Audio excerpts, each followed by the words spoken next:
I like a hopeful ending. I don't like too neat of an ending. Okay. But I really must insist on hope. I am very shame forward.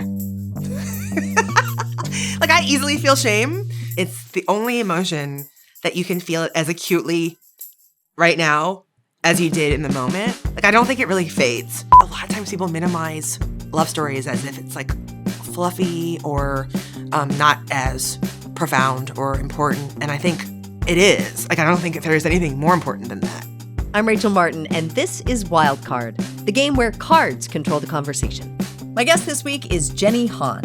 Her books are a modern take on the timeless challenges of growing up. Her best-selling series include To All the Boys I've Loved Before and The Summer I Turned Pretty, both of which were turned into shows or feature films.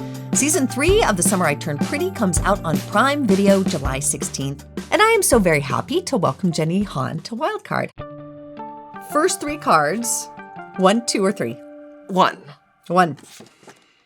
What's an experience from childhood when you realized your parents were only human?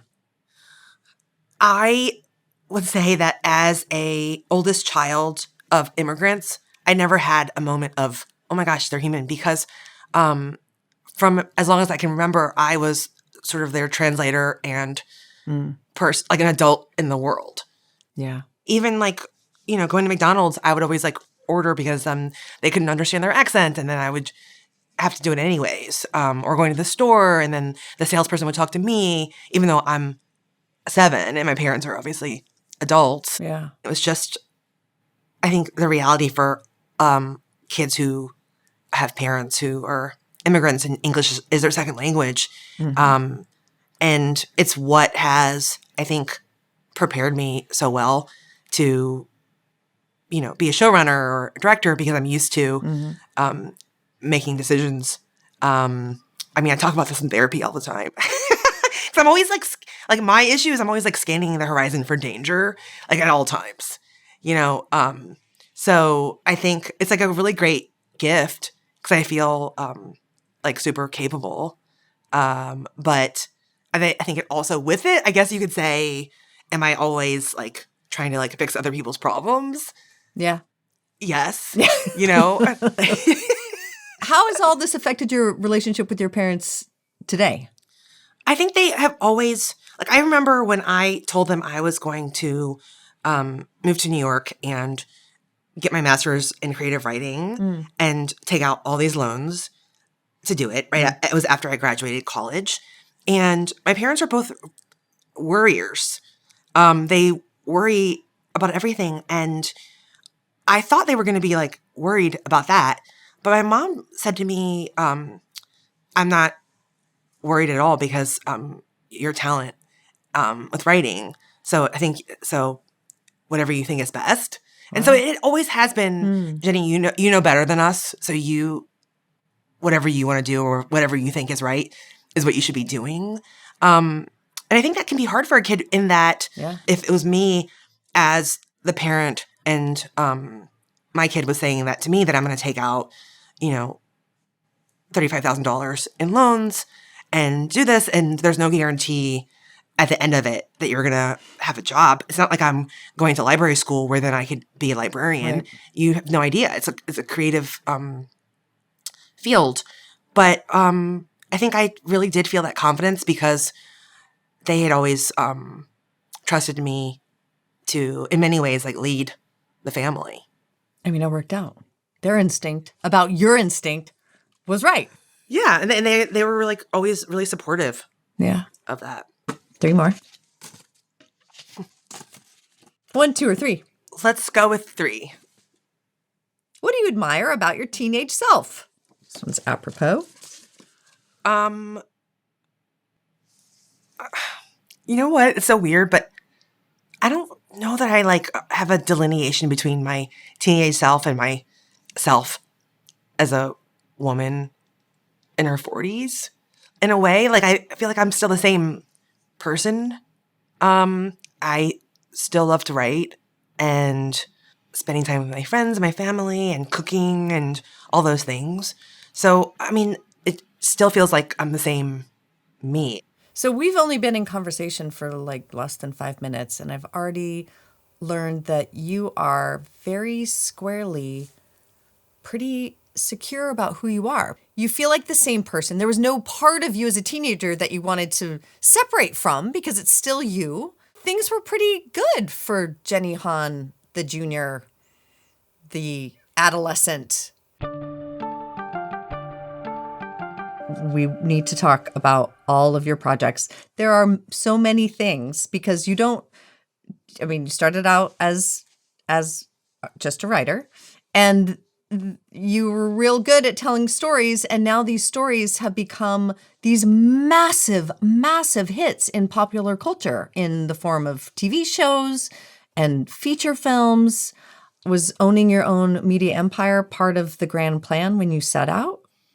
To All the Boys I've Loved Before is the first one of my books that was adapted, and it was such a, I think to me, it's strange to say this now because I think people have a short memory of things and how far things have moved culturally. But nobody wanted to make it into a movie because they didn't want, they knew that in their minds, it wasn't going to get people to the theater if we couldn't get somebody who was like a green-lightable actress to star in it. And so there were so few Asian American actors that were the leads of anything that because the protagonist, the main character in the book, is Asian American. Asian American. So it was kind of this self-fulfilling prophecy where you're like, well, we're not going to be able to, we want a green-lightable star, and there aren't any Asian American like green-lightable stars, so we can't do that. And so with To All the Boys, there were producers and studios were interested in it, and then I would talk to them, and they're like, "Who are you picturing?" And I'm like, "Who are you picturing?" And they're naming names, and none of them are like Asian, and I'm going, "Well," and they're white. They're white, young actresses. Yes. What did you say in those moments? They named a couple of names of like young actresses that were big at the time, and I was like, "Well, the character's Asian American though," and they were like, "Well, as long as like her spirit is the actor's spirit is like Laura Jean, then I think that's what really matters." And I was like, "No, but her spirit is Asian American, so that doesn't work." And then that's the end of the conversation. Yeah. So, that was a red line for me. It just was. But I think, again, that was in 2017, 2018, 2016. Yeah, it was all in that time, and it hasn't even been 10 years. And that now there have been shifts since then. What do you love about writing about love?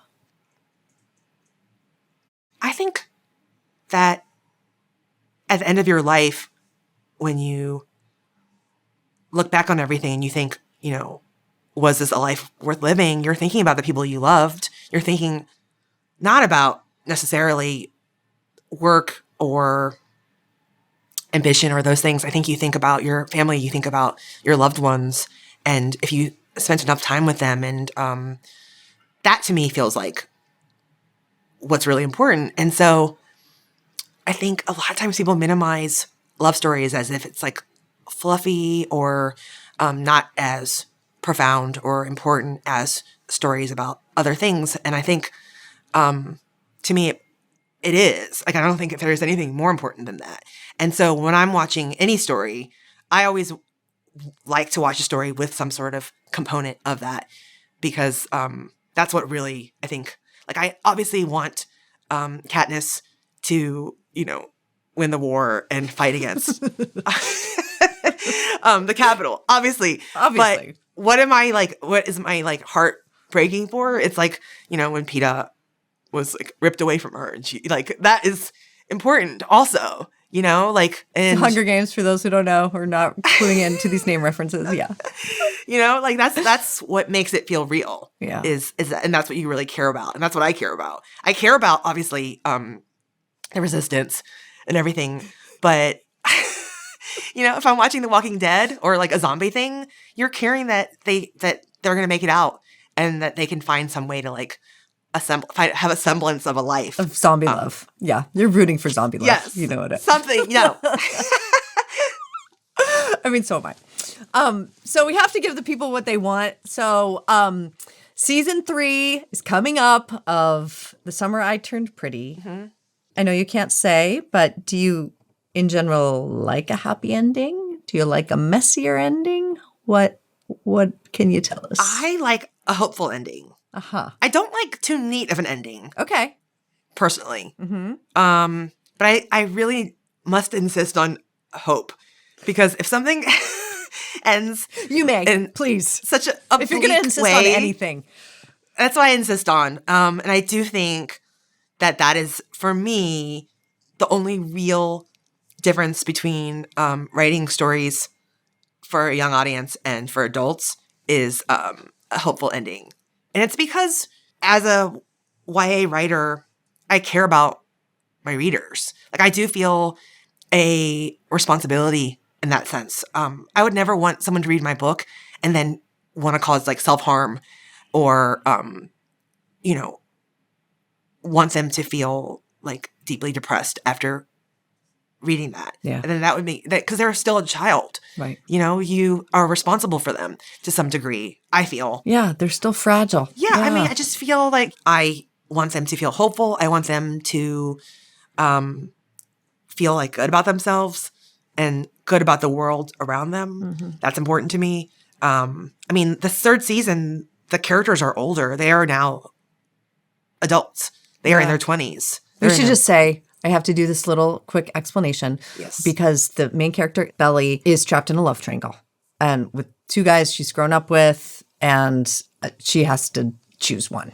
I mean, this is basically... Well, she doesn't. Or not. No. I don't think she has to choose one. I think, I think... She may or may not. But she has been pulled in both directions. That is the, like, tragedy of the story, is that no matter what, you're going to be hurting somebody. Yeah. That you love dearly. But we're still going to feel hope at the end. You will still feel hope. I hope so.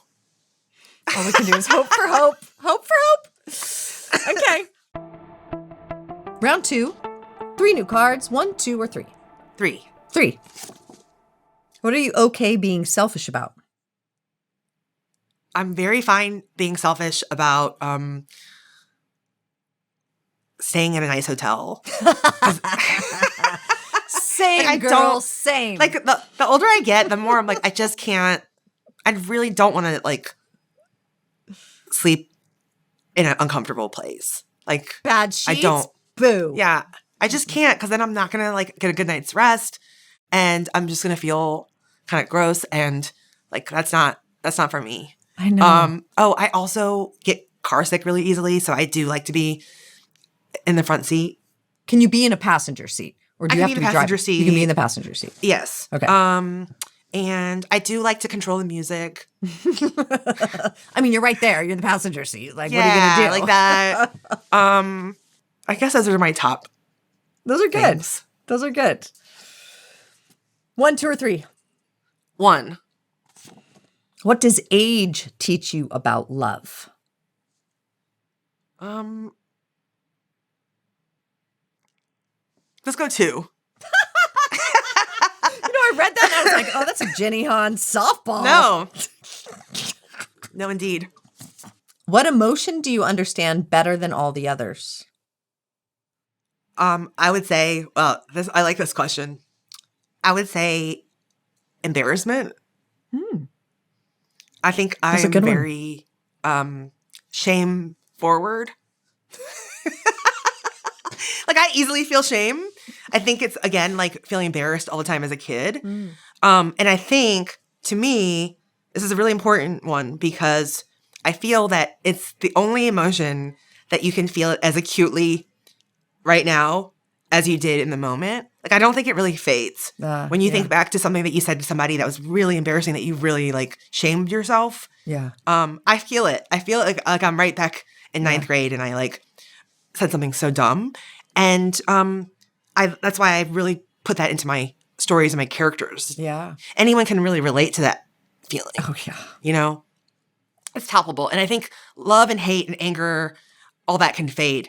But I think kind of humiliation and shame feel very like close to the surface. When you're writing, I mean, I guess it's not your shame, it's your imagination. So you're conjuring these shameful situations Well, for I'll people. funnel it out of myself. I pour it, into the story. Do you ever write actual experiences that happened to you that were shameful, or do you try to not go straight for the jugular that way? No, I definitely do. Out of self-preservation. Really? Oh yeah, I definitely do. And sometimes it's by accident. Can you give me Yeah, one? I often like well, this one was about someone else's shame. So in my first book, Shug, there's a moment where she like executes a beautiful dive off a diving board and like she feels like so good about herself, and then realizes like when she got home that her back of the bathing suit has a huge hole in the butt.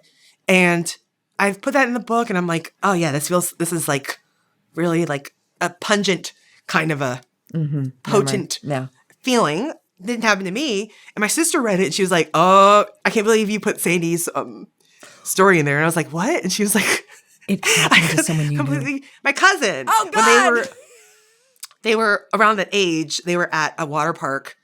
They were in line for a ride. And then there were these older boys behind them who were like laughing. And then they turned and looked and then they realized that like my cousin's butt was like, it was like her bathing suit was so completely open.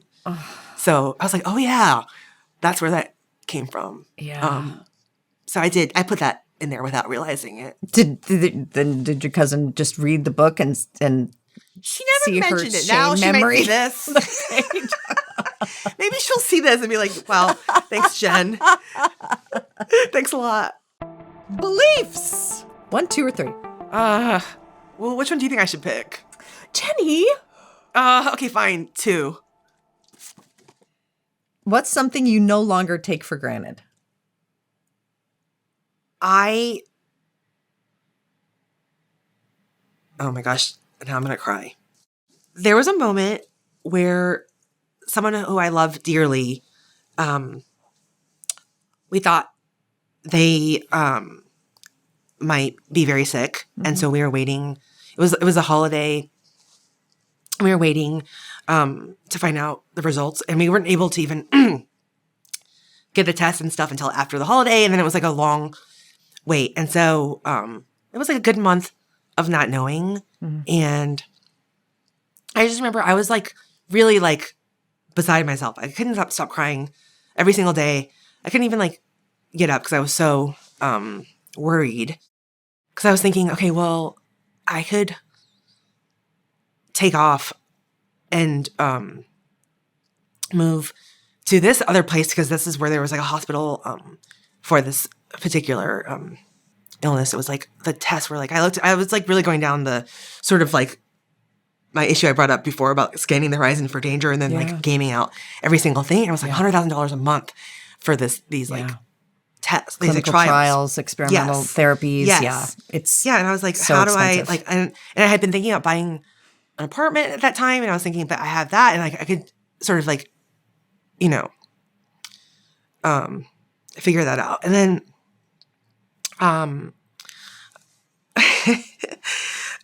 it turned out that, he didn't have that, but what became so clear was that like really nothing else like mattered was then except for his health. And it was like I can't, and it's such a good like sort of reminder and I guess like wake up call and like lesson because sure, like I hope that the 3rd season of The Summer I Turned Pretty is a hit and I hope people love it. I mean, that's my biggest thing is I really want people to love it and I want people to feel satisfied with it. But in the end, like it doesn't really matter. Like what matters is the people that you love are like, okay. And the rest of it just fades away. Like it's not ultimately that important in the grand scheme of like your life, And so I felt like I don't ever want to lose this clarity that I'm having right now, because it feels like a gift to even have that, like, it's like a near-death experience, and focuses the mind in a very, very it was real like, way. this is all that matters and nothing else really, really does. And it sounds, I guess, trite, but it's really true. It's really true. And I think alongside that, I also had a moment of thinking, I never also want to be the person who is like seeing somebody who is sick or going through something and then thinking, oh my gosh, we're so lucky. Or, whenever you hear about like a school shooting or those things happening, and then people are like, hold your kids a little tighter tonight. Yeah, right. And like, I understand the like sentiment behind that, but at the same time, it's like almost you're getting your relief off of like other people's like pain. huge pain and tragedy, and it could be you. That's the thing was I guess a part of my clarity of going like, that could be you just like that. It could be anybody. And so don't like take your comfort off of like other people's like pain, I guess, because I think it's a common thing to do. I think of like, gosh, I'm like, oh, well, we're so lucky that that's like not us, but you're not really thinking about the person who is experiencing that. And then it's just like, the luck of the draw. You draw that card and it's you. So try not to, I guess, have that feeling. I think that's a really important point. And I think that does happen to a lot of people, You can be grateful. You can have appreciation. That does not have to stand in contrast to someone else's tragedy. And I think it's a very normal human response to have that immediate feeling. But I also think it's good to sort of interrogate that feeling and think like, maybe that's not like positive or like helpful. Yeah, I agree. And I'm glad your person in your life is better. Thank you. 3 more. 1, 2, or 3? 1. 1. When do you think about your smallness in the universe? I love museums that are about like how people lived. Like, it's sort of like, I don't know, when you go and you just see what it was like 500 years ago in that place. I really like that. It makes you feel like a part of something bigger. I remember reading about this. I think they found some sort of, in a cave or some sort of artifact of a love letter that a woman had written from like, I want to say it was like 1,000 years ago. Her husband had died, and she said in this letter, it was like, at night, I can still like feel your arms around me. And it was like the most romantic letter. And I just thought, wow, like sometimes you even look at like your parents and you go, or like people from another time, and you're like, did they know love? Did they live in the same way? Do they feel things like as sharply as we do? Yeah. And to see that artifact, of that, you think we're all just the same.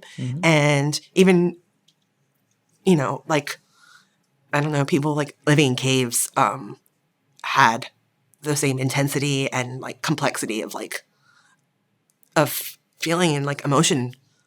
And that makes me feel small in a really good way.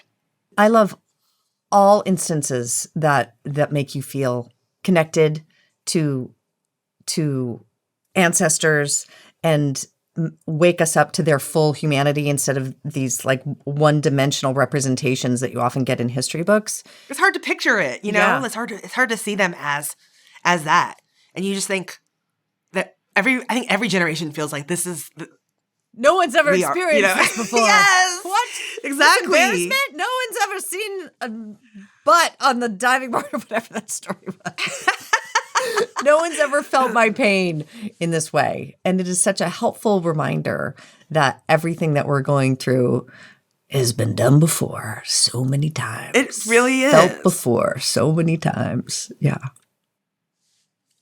This is the last question, Jenny Hahn. Oh, thank God. I'm really going through it. Okay. 1, 2, or 3? I guess I'll do 3. 3.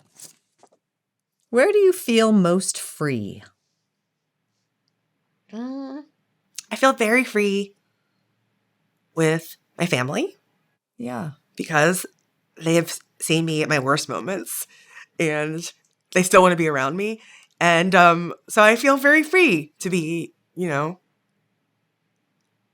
whoever and whatever mood I'm in. That's such a lucky thing. You know that, right? What? Like, that family is not often the place that people feel most free. Like, is it not? I mean, don't you feel like Parents, I don't know. siblings. Unconditional love, I guess. Oh, of course. I feel like that's different. Unconditional love and really feeling Is free. it? I think it's a gift. Yeah. I think that's a That's special nice. I think that's a special thing. I don't think that's a given for everybody. And so, I'm fortunate. yeah, it sounds like you are. And they watch all your stuff and read. Do they prefer to read your stuff or watch or both? Well, English is their second language, so my mom has read all my books in English, but it's also great that they're published in Korean too, so she reads both. Wow. That's a dedicated reader. Yeah. And does she ever have notes for you? Or she's just like, No, Jenny, you trust your instinct. You wrote a good book. The end. No, she just likes it. She likes it all. We end the show the same way every time. You get to revisit one moment from your past. It is not a moment you want to change anything about. It's just a moment you would like to linger in a little longer. What moment do you choose? Am I going back and I'm just observing the moment, or am I like You're living it. You're in it. living it? Mm-hmm. Yeah, you're not separate from it. You're living it. My But gosh. I love that you asked that clarification question.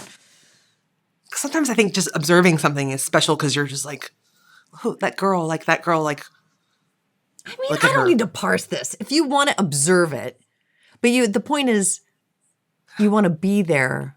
I guess I'll be there. You know what? I will pick an afternoon with my grandpa. And